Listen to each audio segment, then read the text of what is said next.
Good morning and welcome to the Isn't It Time Facebook live show this morning. And I'm your host, Sally Thibault. Today we're talking about, are we aiming high enough and what is it that holds us back from actually aiming high? And we're going to be covering what actually goes on for us in our brains when we're trying to aim high and the reason why we tend to hold ourselves back. We're going to be looking at generational patterns.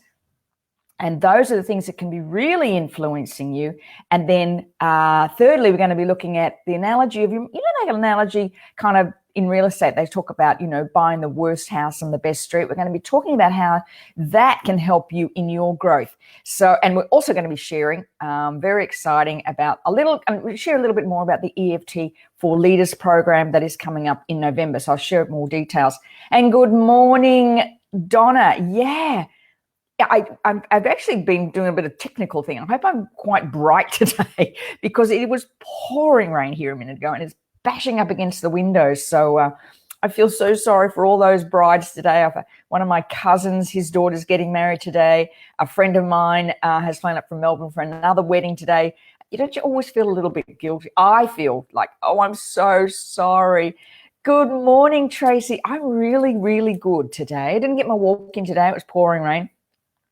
Thought, nah, I'm not going to do that. I've done, I've worked out sort of almost 13 days straight now. I can have a little bit of a rest. So I'm actually feeling really good because I was just ready this morning. So, so today I really want to get into this today because I want to make this really, really powerful. I really appreciate you guys getting on here every morning at 7:30 and I want to make sure that you get the most out of this. So, today we're going to be talking about why we don't aim higher. And this came up for me this week in a quote that I came across. I was listening to Wayne Dyer's book, Wisdom of the Ages. I deserve a break. Well, it's interesting, Tracy. I had lunch with a girlfriend yesterday who's got a son in year 11. And she was telling me she's out every night this week. And then every weekend she's got something now until the end of the year. And I thought, wow, remember when our lives were like that? I miss those days. I do have to say I miss those days. But, we have so much time now. Isn't that sort of wonderful? But I miss those days. But, yes, I do deserve a break, but I do give myself a break. I balance my time really well. Thank you for commenting. I wanted to share this Michelangelo quote with you, though, because it really resonated. Do you know how when you hear something and you go, zoom, it just went, boom, in my, I get this kind of ping. I think, wow. And Michelangelo once said the greatest danger for most of us is that not that we aim too high and we miss it, but we aim too low and we reach it. And I wanted to add a little bit more onto that, and we feel comfortable. You don't miss them, Tracy. I tell you what, we're moving in a couple of weeks. I'm digressing there. We're moving in a couple of weeks. I have a half tutu for sale. Been up in my daughter's cupboard for, I think she wore it when she was 15. So what's that? She's going to be 10 years. I've had a half tutu, a half tutu. Things you hang on. All that money on dance wear. I don't know. I think I paid $100 and something for it. Anyway, anybody that wants a half tutu, let me know. Send it my way. I had a pair of tap shoes. Got all that. Those were the days, weren't they, Tracy? Those were the days. All that. Yeah, it was good fun, but you can look back on it now a little bit. And your kids are doing so well, Tracy. Gosh, man, oh man, you think about the time we invested in them, and they certainly rewarding us, I guess, or, in the work that they're doing now, and they're living their wonderful lives. It's so great. So getting back to this quote now, I want to talk about this. The aim is that we aim too low and reach it. And the other thing, as I said, and we're comfortable in it. We get comfortable in doing things that feel safe. 3 tutus. Well, Tracy, you have granddaughters one day. Like me, I'll be forever. We aim to. So I want to talk about why we aim low, why it's comfortable. That's why the modality of EFT is so powerful, because it can help you get underneath all of this. And especially for you, for people like you who are in coaching or in business and you want to aim higher, to know how to use EFT for this reason is extraordinary. Yes, extraordinary. So we're going to talk about why we aim low and why it's comfortable. So the critical role is our brains. It's the way we're hardwired in our brain to not put ourselves out there. The brain's job, morning, Michelle. The brain's job is to keep you safe. It's why we stay stuck doing the same thing over and over again. You know, we did the Facebook Live on unconscious bias a couple of weeks ago. Well, we have our own unconscious biases about what we actually are capable of. And of course, you know, when you read stories of people who do extraordinary things, that sometimes when we're pushed to the limit, we can do extraordinary things. But we remain comfortable because that's the way our brain is wired, especially the limbic system, the emotional center of our brain. It's wired to keep us safe and comfortable. So when you want to change an idea, when you want to change something about you, you will come up against incredible resistance from your own brain. Now, there's some research that shows it takes about 21 days to create change. Robin Sharma, who wrote the book, The Monk Who Sold His Ferrari, and is just launching a new book, The 5 a.m. Club. I follow him a lot. He says it's 66 days. A lot of the research now is coming out that it takes 66 days. Now, when I was working in the fitness industry, it would take 12 weeks. 12 weeks, that's 3 months, almost 90 days, that I would see took for people to actually get into the habit or an intention to become a habit and add exercise to their life all the time. Now, that's the same thing with aiming higher, because when you aim higher, you have to step right outside your comfort zone. And to do that, it's uncomfortable. And so the brain comes up, our limbic system comes up with all the reasons why change, aiming higher, shouldn't happen. And it often plays itself up. I see this happen over and over again with clients where they'll set big intentions for something. And then all of a sudden, after, you know, like for a period of time, it feels great, but all of a sudden it'll feel like their world is imploding. It's imploding on them. Like things will start to go wrong. And it's like you pull in or see all the reasons why you can't achieve something, because aiming higher is vulnerable. I just want to read what you just said then, Donna. I'm just having a little bit of technical stuff going on here today. Do you think that it seems that it's approximate to a form when you have setting the habit for another 28 days? Yeah, but that's why many, you know how many of the people do these now 12-week challenges? I know Michelle Bridges does it, a 12-week challenge, because it actually takes that 3 months, the 90 days, so sort of 66, and then add a little bit more on, to actually for it to be not just an intention any longer. So you set an intention, and then you've got willpower, and then it becomes a habit. You don't even think about it. You know, most of the times when I'm exercising in the morning or meditating in the morning or tapping in the morning, I kind of don't even realize I've done it. Like it's not really, I don't have to think about it. And that's where we want to get to with this aiming higher. You want to get to a point where you don't even think about it. You automatically set those bigger intentions. You automatically, but what happens in that period of time, is that you start to see all the reasons why you can't do it. And this vulnerability plays an enormous part in this. Because when you want to aim higher, you go out on a limb, often by yourself, and the limbic system in your brain, the emotional center in the brain, which remember operates 200 times faster than the rational, reasonable part of your brain, and we're talking nanoseconds here. so you have an intention to, you wrote these grandiose goals, but your emotion center is going, you can't do that. Who do you think you are? What makes you think you can do that? And that's scary. And people are going to pick on you and they'll judge you. And automatically you're pulling back. You move into procrastination. You start to question whether you're doing the right thing. And so you just play small because it's easier. It's too hard.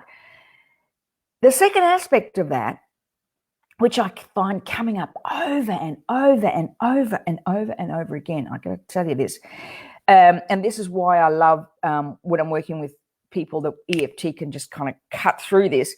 It's the generational limiting patterns that that impact on us. I was working with a client this week and we were talking about her younger self.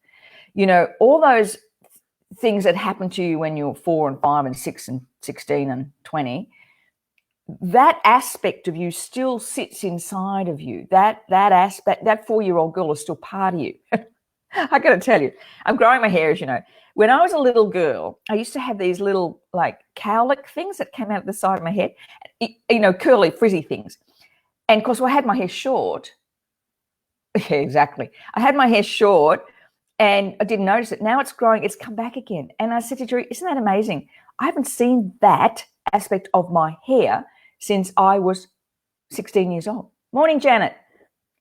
So it just made me think about, you know, what we don't know about how much of us and how much of our past truly does, our, you know, a younger self's impact on what we do. And yet we put that kind of rational, reasonable veil over the top of our brains and go, oh, I'm grown up now. I don't think like that anymore. And yet we do. We go back to old behaviors. You know, I still sometimes do that with my dad when he asks me a question. I still go, oh, you know, that little girl thing. But the generational limiting pattern and how this is, morning, Kim. I found this when I was working on my own money blocks. And I'm not sure if I mentioned, okay, I've done this before on a Facebook Live, but I'll share it again anyway, just for those who maybe haven't heard it. I actually went and found my family tree because I wanted to know. I was sort of going around in circles with this whole money thing.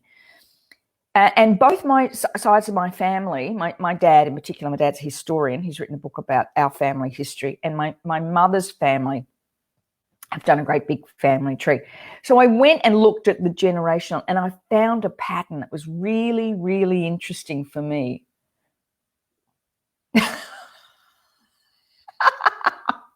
Used to look at fingers to make a cowlick. Oh my God. I used to iron my hair, Janet. Oh my God. I had such curly hair when I was a little girl. I used to iron it. You know, the things you said as you put in your group, Janet's got a group and she put in there yesterday about, you know, things that kids wouldn't understand these days. And that's one of them. It's ironing my hair. Between 2 pieces of brown paper, mind you. God, things you do. Actually, if anybody wants to follow Janet, you know, if you can, pop your link to your group. Anybody that loves networking or likes to know more about networking, Janet, if you want to pop a link in the comments here, people might like to go into your group because that was a great comment yesterday. So the generational limiting pattern. We're going to get back to this. I wonder why my daughter does this. Goes off in different directions, stops conversation in the middle. Sally, get back on track. Right. Generational limiting. So 2 sides of the family. Both my parents came from families that had lost everything during the war. My mother grew up in New Guinea as a child and evacuated when she was 10 when the Japanese were invading New Guinea. And they had fabulous life in New Guinea, lots of money, coffee plantations, gold miners. Thanks, Janet. That's great. But when she was 10 years old and she had 6 brothers and sisters, that such a thing. She had 2 sets of twins in her family. Everything, they had to leave everything behind in New Guinea, get on a boat and come to Sydney, and then lived in, you know, poverty. My grandfather stayed fighting, and they have to start all over again and never kind of recovered from it. My father's father was had a bakery and a grocery store in Mildura, and during they lost everything before the war, so kind of the end of the Great Depression, they lost everything. So my parents had grown up in families that had been wealthy and then had lost everything. So my parents were very, very focused on ensuring that we had good education, and you know, be very careful with your money. You know, get a good job. Doesn't have to be a great job. Doesn't have to be the job that you love, but just get a good job and make sure you can pay the mortgage and have kids and be happy and the kids go to good schools and da da da da da. So that was going, but both my grandparents came from incredible entrepreneurs. It's really interesting to look at this. Like people, my great grandfather used to gamble with the Aga Khan. He used to fly to Monte Carlo and argue and gamble. Every time I got a bit of money, he was a hotelier, and every time I got some money, he would head off to Monte Carlo to gamble. And my great grandmother, had all the money put into diamonds, so he couldn't get rid of it. And the other side, my father's family, they owned all the land in Annandale in Sydney. Lost over a period of time. When you think about it now. Anyway, think about it. So how does that impact on me? How does that impact generationally? Okay, so me stepping out as an entrepreneur, out right on a limb most of the time, always breaking boundaries and knocking down windows and doors. That generational thing about safety was a huge thing for me to have to overcome. Huge, because whenever it got a bit scary, I'd go back, oh no, I need to get a job. And I remember driving home down the M1 one day after I had a business coach that was really pushing me, thinking I could just go get a job at Woolworths. I could just go pack, shelves at night at Woolworths. It'd be a lot simpler than this, But that's the generational limiting patterns. So if you are struggling to really step up and out of playing small, go look at the generational patterns. Go back, find where it is. Remember, it's just passed down. They're the stories you continually hear when you're growing up, and that just runs in that amygdala in your brain. So when you try and step out of it and aim higher, your brain's going, well, no, don't do that. Remember, so-and-so lost all his money and you don't want to do that, or who do you think you are, or it's easier to play small, or what, safe job. Exactly, Donna. Playing it safe with a safe job. And how many people do it? And when it comes to working in leadership, just get a job. Yeah, Kim. Yeah, you got to get rid of that rubbish. Absolutely. Yeah, exactly. It just get a job, because you go, oh, it's safe. So your brain goes, remember. Interesting, Donna. Yeah. So when you are trying to aim high, it's scary. I've got this great slide that I show when I'm doing presentation on leadership, and it's about this woman walking across it looks like the Grand Canyon, and there's a wire from one cliff face to the other, and she's walking across trying to balance the beam. And I thought, that's exactly what it's like when you're trying to aim higher. It's scary as hell, because you have to believe in yourself, and you've got all this generational stuff going on in the background talking to you. The waking up at 2:00 in the morning, go, oh, I really know what I'm doing. The imposter syndrome steps in. The sabotage threat takes over. It's our own unconscious bias. The thing is, we don't know we have it. We just think it's us. I can't do that. Who do I think I am? No, maybe it's not for me. And we're pushing against it. And then that's when this, using a modality like EFT as well as visualization and meditation. Kim, interesting. Used to put people down. They think they're better. I had the same thing. Yeah. Exactly. Australians are great at the tall poppy syndrome, so we tend not to get attention. Aren't we? We are shocking. This country, I don't know what it is. It's interesting. I was digressing a little bit again. I met a woman when I was doing the keynote in New Zealand in September on women in leadership and looking at all the stats. And this lady came up to me, and she's It's a black South African woman, and she said, "Wow, you think you've got, sabotage and fighting up against resistance?" She said, "Try being a black woman in this country." She said, "What is it? What is it? I've never experienced this before." That was really confronting for me, because I thought, wow, that's somebody else from another country looking in. We do it all the time, man. We do, Tracy, don't we? This tall poppy syndrome, we tear each other apart. Just awful. And, and I'm not going to go with that Alan Jones thing in the Opera House debacle this week. That was just appalling. If you didn't see it, the CEO of the Opera House said no, she didn't want horse racing advertising on the sales of the Opera House, and Alan Jones just ripped her apart. Just appalling. So the generational limitation behavior, and to me, the only way you get rid of that is EFT. It's simple. You can go there gently and safely. And that's why I've developed that EFT for leaders and coaches program, because it's a way, if you're already coaching people or you're leading a team of people, or even if you just want to do it yourself, want to know how to do it yourself, that this program is designed for that. It's not therapy, as I mentioned, as I said on the page, it's not therapy, this program. It is about helping yourself and others that you work with coach to aim higher. The whole process is designed around that. So it's a little bit different from the normal EFT, but it's the stuff that I use with my clients all the time. So the third thing, before we move into, we're going to do a tapping session at the end here, a powerful one again. The analogy of buying the worst house on the best street. Now, I heard this week, and it just really resonated. A friend of mine was telling me this story. She's just invested in a very powerful program, and she was telling me about this.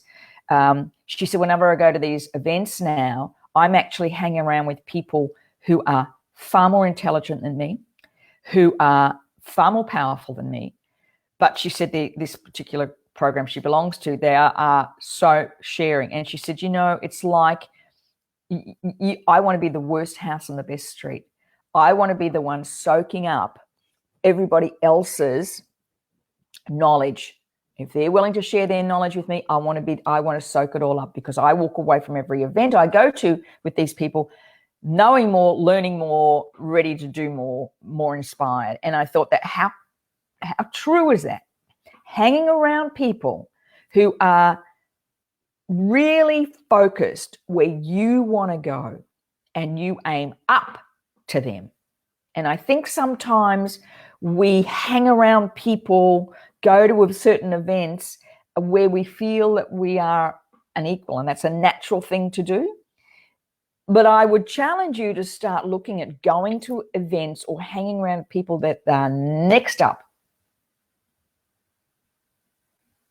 Yeah, Janet, exactly. When I network for me, yep. I hate being the smartest person in the room. Absolutely. I want to walk away from an event really feeling I've connected with people who are also aiming higher, who are also because you've got to hang around those people because of the critical role the brain plays. You've got to hang around people that are, taking you to the next level. When I went to Iconic last year with Ali Brown, boy, was I ever having to do a lot of tapping on that, because I was in a room with women who are making multiple seven figures in their business. And we're talking really incredible women. And I felt like there was like this little tiny goldfish swimming around in this great big pond. But boy, did I walk away from there with just a very different view of life, a very different view of where I'm going. And wow, it's, and I know, Kim Ridley, you do this, Kim, you do this. And I just want to see what you wrote here. My dad, people who have money not say good things about Tom to work for the government, it's safe. So when I put myself out there in my own business, he could not talk to me. I had to put myself down to be able to talk with him. Wow, Kim, that's so cool. Yeah. But I would keep looking at that. You and I have had those discussions on the beach. I keep looking at that. Just keep going. Just keep getting underneath it. Tracy, all the wealthy say that. To do well, you must surround yourself with people you want to be like. Absolutely. And there was times when I went to that Iconic event when I thought, I feel like a little kid. Like I feel like a little girl. I'm out of my depth in this country to start with. And, we were at the Ritz-Carlton. Man, wow, talk about wealth. And hanging around these women. And I was so out of my comfort zone. I remember after the first night, I went home and thought, oh my God, wow, I feel like the country cousin here. But man, did it ever change me totally. Everything I'm doing now in my business was a result of those two events, those 2 days. Really, really powerful. So yeah, think this week, how can I be the worst house on the best street? Who am I going to hang around with? I know you do this, Kim, all the time, and I know you do this, Janet, too, all the time. Who can I hang around with? Where can I step outside of my comfort zone? The more you step up and outside of your comfort zone, the better.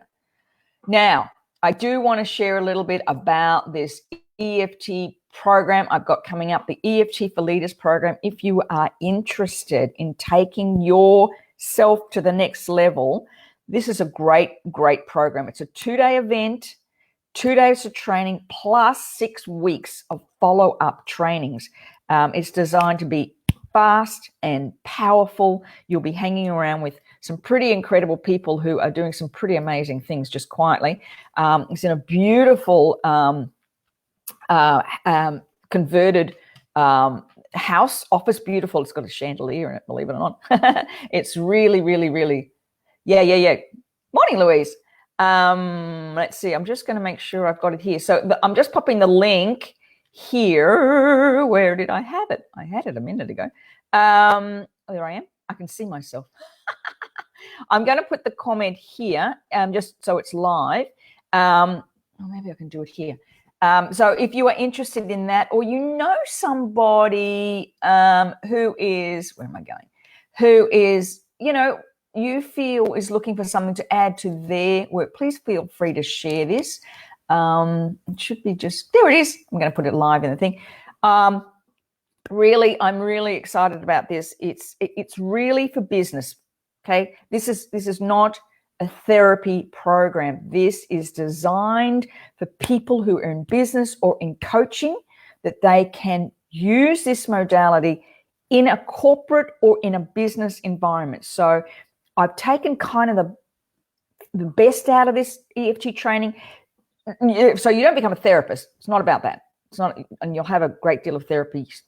You can pass it on. This is about how to use this in a business environment. So without getting kind of new agey and woo-woo, which it kind of sometimes can. So that's coming. So if you know anybody, you can add that to them and share it, please. I would love you to that. Morning, Elle. Morning. Okay, where am I? Let's do tapping. Let's tap. Let's tap. What I want you to do, because we're going to run a little bit over time. So hang on, if you come back and watch this if you need to. We're going to do this. I want to show you how to do this aiming higher tapping. And I'll teach you how to do this at the EFT Business Leaders, and you teach it for your clients. Yeah. Okay, cool, Elle. All right. So what I want you to do, I want you to ask yourself, am I holding myself back? I want you to get really clear on this. Am I holding myself back? Do I know I'm limiting myself? Am I holding myself back? Do I know I'm limiting myself? If you set good intentions or powerful intentions at the beginning of the year, what are we, middle of October? I always look down there, but that's where my vision board is. I check on that every day. Are you actually living that big dream? Or do you know you're holding yourself back? Now I want you to measure that on a scale of 1 to 10. How true is that? How true is it that you know you're holding yourself back from truly aiming as high as you can?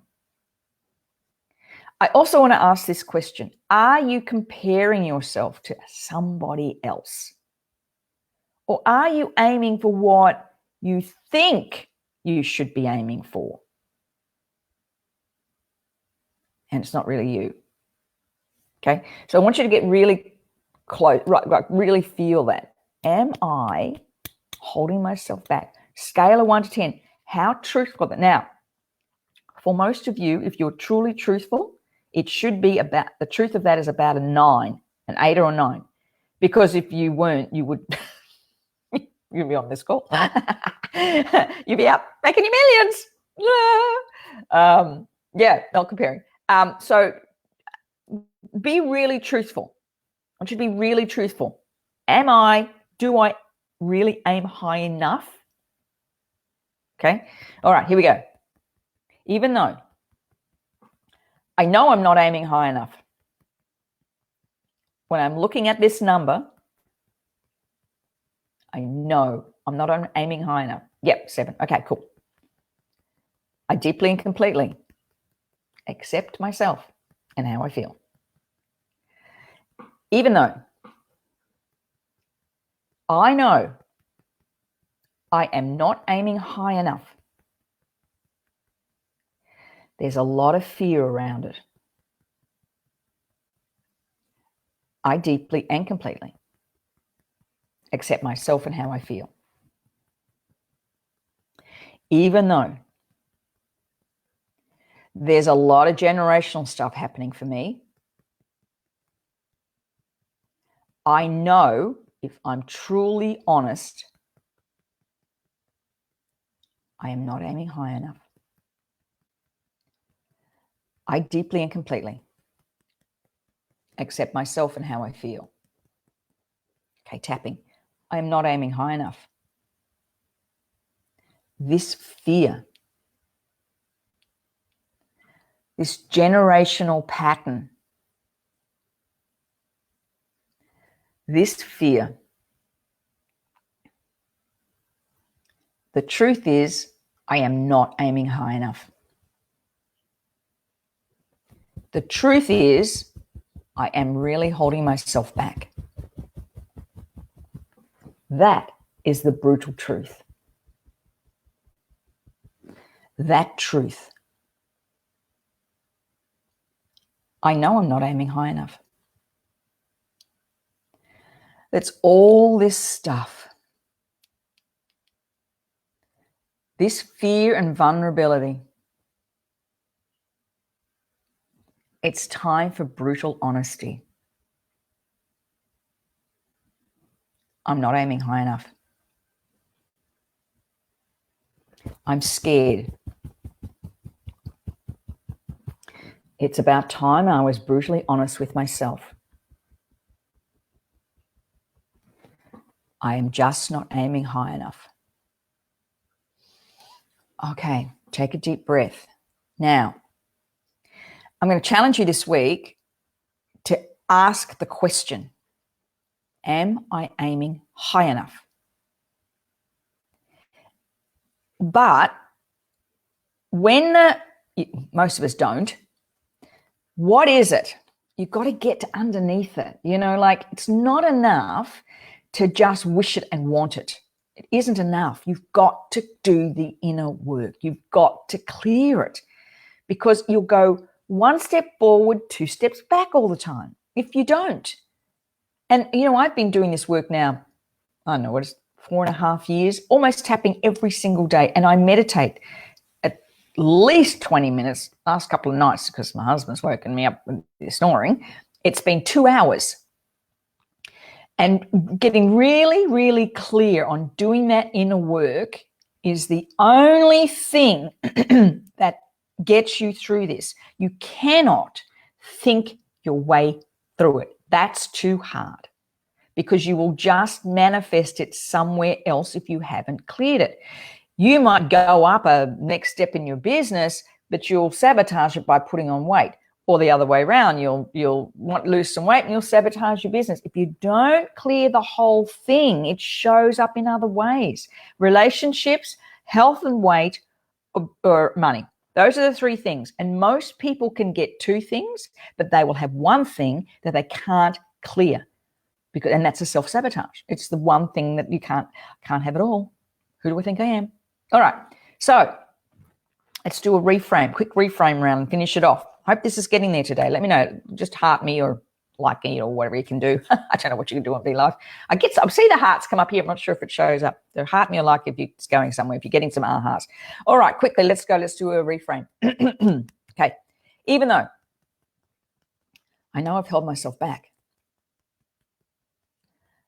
I now choose to forgive myself. It's time. Even though, I can see the hearts. I've held myself back. I've not aimed higher because it's so uncomfortable. I choose to forgive myself and the generations before me, even though it's now time for me. I'm not going to wait any longer. And I choose to forgive myself and everybody else for not allowing myself to aim higher. Okay, here we go. I choose to step into the greatest power of me. I choose now to aim higher. I am grateful for all the opportunities that now flow my way. I'm grateful for my new vision. I choose to forgive myself for holding myself back. It was just I was scared. I choose to step into a grander vision of me. I choose to aim as high as I can go. Take a deep breath and let it go. Okay, so now I keep forgetting to do this. Let's add the power pose. So you can do this just sitting down. So hands on hips. This is Amy Cuddy's work on Professor Amy Cuddy's work on body language. Hands on the hips like a power pose, like what do you call it? Super Wonder Woman pose. Wonder Woman pose. Hands on your hips. Take a deep breath. I want you just to see yourself really standing strong. In 2 minutes a day if you do this. Hands on hips. Just really drink that power in, that courage to aim higher. Okay, really feel it. Anchor it in. Feel it in your heart. Feel it in your heart. Know when you're not in alignment with this. Catch yourself. I'm not in alignment with what I can do, what I can achieve. I'm not in alignment. I know I am. What do I need to do to get back in alignment? And take a deep breath and let it go. All righty. Wow, we're a little bit over time today. Thank you, everybody, for being on today. I love it, the fact that you commit to this every Saturday morning. This is so, so cool. If you want to know more about the EFT Leaders Program, please feel free to message me. We do have a payment plan, so we can talk about that. If you're struggling with the cash flow at the moment, happy to do a payment plan. I'd love you to be there if you think it's something that really does resonate with you and you feel that you can really help your clients. Aim higher. Aim higher. Do I have the tapping? Yeah, if you head to my website, Donna, I think there's some tapping things there. You're welcome, Louise. Thank you. Thanks, Janet. Have a wonderful weekend. Stay dry, everybody. Let's hope some of this is heading out west and my poor friends that are getting married. But anyway, they'll get some nice photos. Have a wonderful, wonderful weekend, everybody. And let me know if you're interested in the EFT for Leaders program. And I will see you next week. Bye for now.